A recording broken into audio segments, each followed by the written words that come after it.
Hello and welcome to the latest episode of the White Pube podcast. My name is Gabrielle De La Puente and the White Pube is a website that I share with my friend Zarina Mohammed. Every Sunday we take turns posting a text about some cultural thing that we're thinking about. Today, that cultural thing is the game Death Stranding 2 on the beach. Thank you to PlayStation for sending me a review code about a month ago. I am aware that a lot of the people listening to the White Pube stuff are more like art adjacent than game adjacent, but like I think it's all art. So maybe just have a listen to some of it, and if you're like, okay, then you can carry on. Otherwise, come back when Zarina's here. Because I just need to get this one out my system. And then for the people who are aware of Death Stranding, I know that like after I posted the first review in 2020, I got multiple messages from people saying that they had bought PlayStations because of my review. So to any of those people coming back, hello. And there aren't many, if any, spoilers.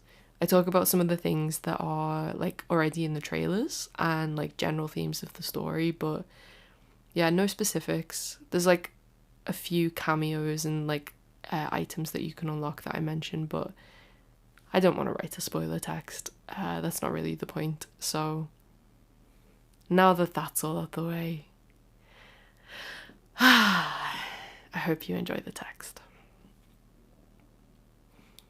I've seen a lot of art in my lifetime, and yet so little of it I actually remember.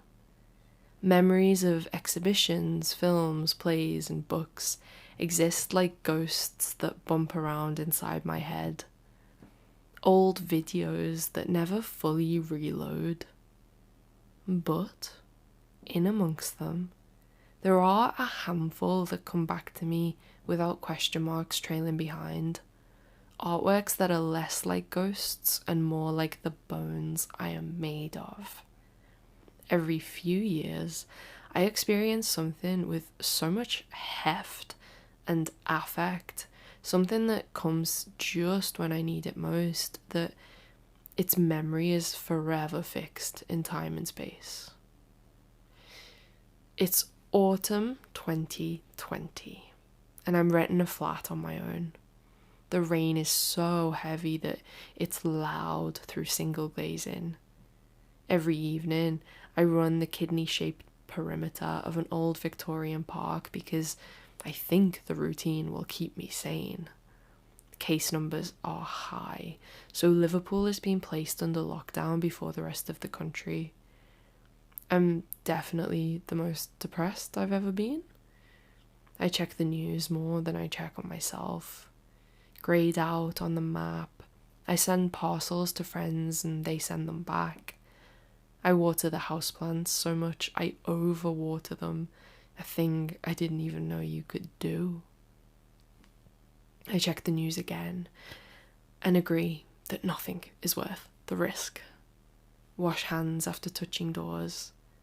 A friend tells me about the 2019 Japanese video game Death Stranding, written, designed and produced by Hideo Kojima of Metal Gear Solid fame. Apparently it's about a world in lockdown. There are a load of celebrities in it. Norman Reedus, Lea Seydoux, Mads Mikkelsen, Margaret Qualley. It's not like I'm going anywhere. I wring wet hair into the sink after another park run because I can't keep watering the plants. Close the curtains to better see the screen. I message the friend to say, I'm starting now. I realise I don't remember the last time I spoke out loud. The game, it turned out, was about lockdown, but it was also about a future America where there's been a shattering between the realms of the living and the dead. Hunched over ghosts simmer, invisible, in the air. If humans ever come into contact with these ghosts, the two explode, leaving huge nuclear-sized craters in the earth. New dystopian rain is corrosive to skin, buildings, everything. People have no choice but to hide in bunkers underground. You play as a porter named Sam, who walks carefully on foot to deliver packages between these bunkers.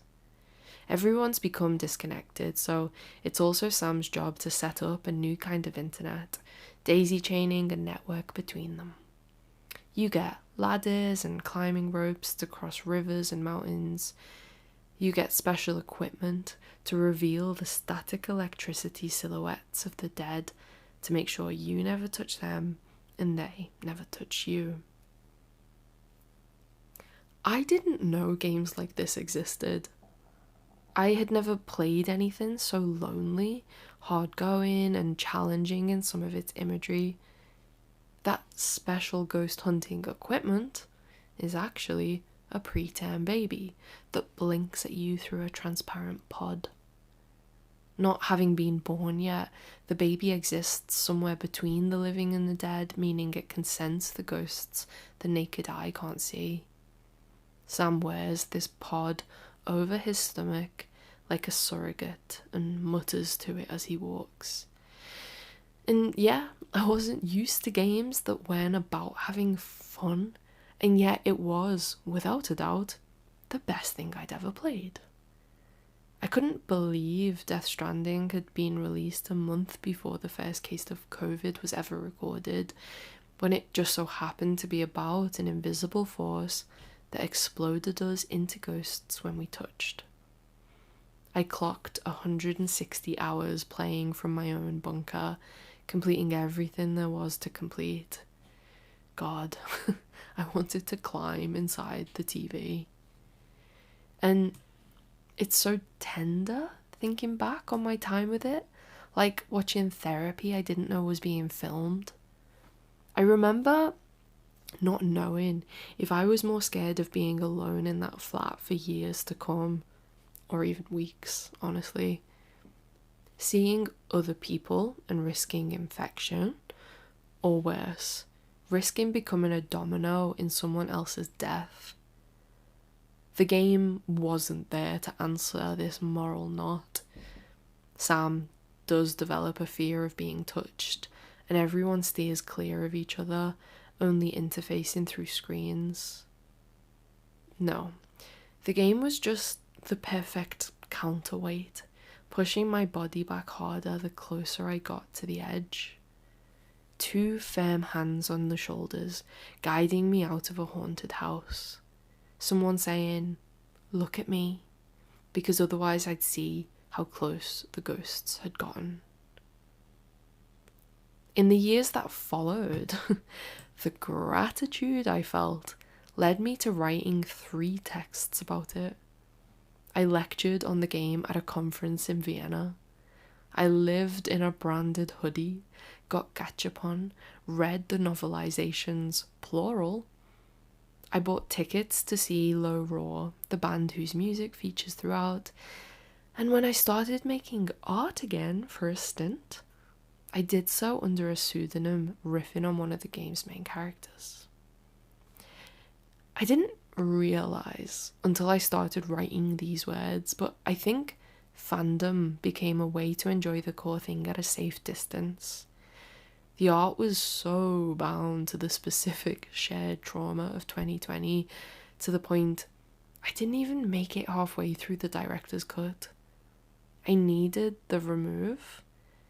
To play the actual thing again would be like disturbing a grave. It meant that when the sequel was drawing near and PlayStation sent me a review code, there were nerves mixed in with excitement. I definitely wanted to know what happened next in the story, but life is so different now. That grave might be my past self, and if I don't need hands on shoulders, I wasn't sure I needed the game. But 80 hours later, watching the credits roll at 3 a.m. after leaving all my birthday plans aside to just play this instead. I was left with a good, clear feeling in my chest, like a kind of freedom, like when you finally come to a decision, relaxing a hard, tense jaw. It was like bumping into someone you feel weird about, and actually, it's so normal, and the two of you are having a nice time. I've never laughed so much at a game. I've never loved fictional characters more. I've never felt more satisfied, surprised, or capable. I had such a good time. Now I wasn't white-knuckling the controller and needing things to be so fucking high stakes.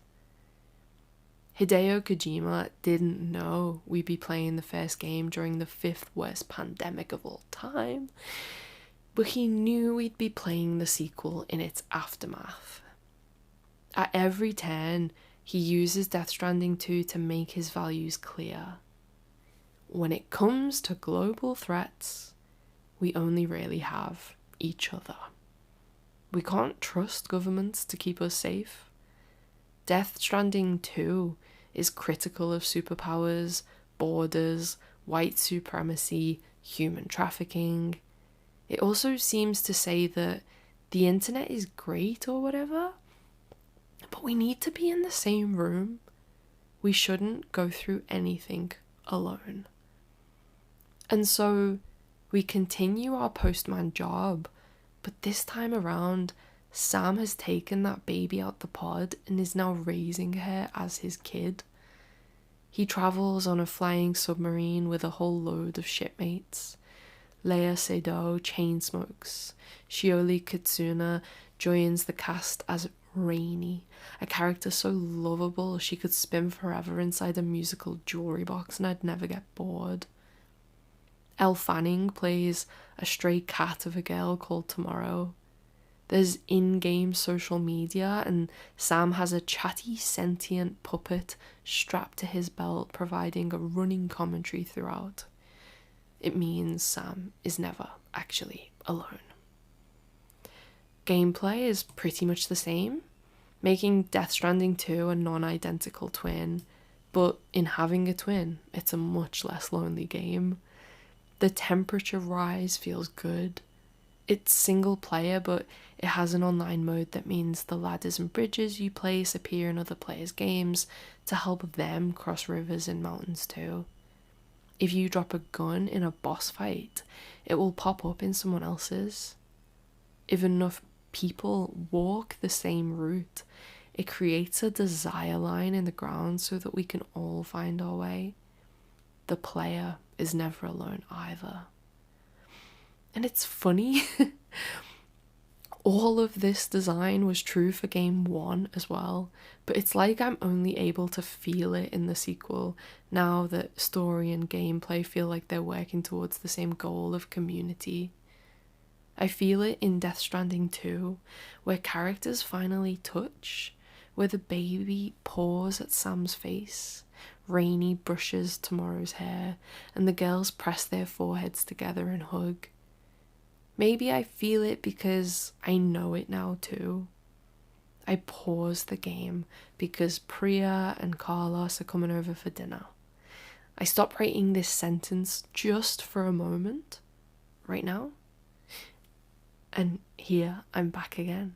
Because I don't live alone anymore and Michael just leant over the back of my computer chair to kiss me on the head. It's all warmth, shoulders touching. I felt it even in the way Hideo Kojima decorates Death Stranding 2 with all of the art he loves. He has Woodkid and Caroline Polachek on the original soundtrack. Main characters wear custom jackets designed by German fashion house Acronym. The little puppet stands Jen Hoshino. Sam unlocks a suit covered in Junji Ito drawings. Kojima is famously a huge fan of cinema, so Mad Max director George Miller provides the likeness for the captain of the ship, and another character in the game is played by RRR director S.S. Rajamouli, to name but a few. It takes me back to the friend who once recommended I play Death Stranding in the first place. This game is a result of years of production and decisions, and Kojima seems to use every opening in the game to recommend even more art. That's a kind of friendship towards the player, and it's friendship to other creatives too. I struggle to think of another container featuring such a wide cross-section of international artists and art across mediums. It's like a very elaborate listicle. 20 bones Hideo Kojima is made of. Writing this as a critic in England, where scarcity has forced creatives into a lonely competition they can't even win. The curation in this game is like a party. It's summer 2025, and I'm in a good mood these days. The puppet swinging on my hip has become a bit of a Jiminy Cricket. Before we set off on another trip, he tells me, prolonged living inside an enclosed space can be bad for one's mental health due to the unchanging environment. I end up in a snowstorm in the middle of the night on the way to my next delivery, and that's still better than staying inside. And I can't really complain about a snowstorm. When I went to Norway years ago, a girl told me there's no such thing as bad weather, only bad clothing. I think Hideo Kojima would agree. When there's no more mountain left to climb, the sky's clear, and I'm standing before a full moon so big I must have taken a wrong turn in the whiteout and ended up in space. It is so quiet. The puppet says, to me, it matters less where I am than who I am with. So long as I am in the company of those I care about, I'm happy to go wherever. When I look down, I see a heart-shaped lake. When I look up, there's a constellation in the shape of a thumbs up. It twinkles at me. In a game that is so much about preparation, all of these surprises, all of this sentimentality, I swear it's rewiring my brain. I keep giving people thumbs up in real life. God, I must be happy. And I'm happy even though the game's not perfect. The hardest difficulty mode is not hard enough. The story is a bit obvious. Sometimes the structure is just too identical to game one. The menu could be more efficient, and Elle Fanning's hair is weirdly distracting in a game of CGI so impressive I sometimes wondered if a few videos had been slotted in. But I don't think I will remember that stuff when I think back on summer 2025. I think I'll remember that funny game about friendship and wanting to hold my people close. Wanting to find all the art that's ever going to change me. Wanting to find more art that I can simply never forget. Okay, to the two people that are here at the end of the text, can you please leave a thumbs up on the Instagram post about this text? I'm gonna leave it there. You can probably hear my voice. I'm so fucking tired. The heat is wiping me out, baby. Okay. That's all I've got to say. I'll see you again on the next episode. Have a lovely rest of your day. Bye bye.